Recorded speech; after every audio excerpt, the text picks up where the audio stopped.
আমি একজন মুক্তিযোদ্ধা।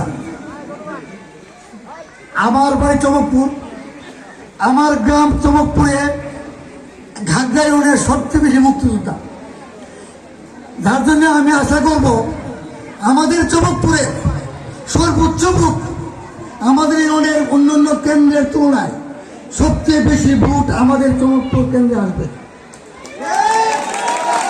এরপরে আমার আরেকটা কথা, আমাদের ঘাগড়া ইউনিয়নের মানুষ কিভাবে জামাতকে ভোট দিবে?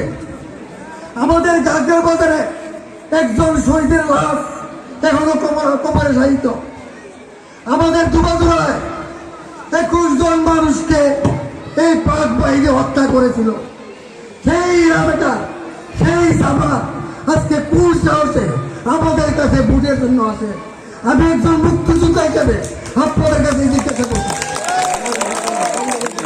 এরপরে আমাদের ভাগ্য, আমাদের মহান নেতা ফজলুর রহমান সাহেব আমাদের চমকপুরে আসছে। অবশ্যই ফজলুর রহমান সাহেব এমপি নির্বাচিত হবেন, মন্ত্রী হবেন, জাতীয়তাবাদী দল বিএনপি রাষ্ট্র ক্ষমতায় যাবে।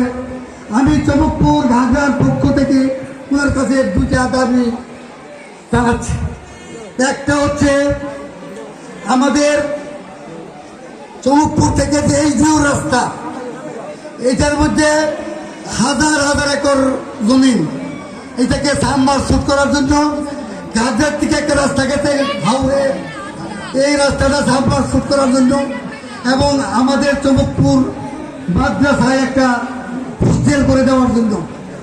আর আমি আল্লাহর রাস্তায় একজন মুক্তিযোদ্ধার জন্য, আমি মুক্তিযোদ্ধা হিসেবে আপনাদের কাছে তাদের শীষে ভোট দিয়ে আমি আমার বক্তব্য শেষ করছি। আসসালামু আলাইকুম।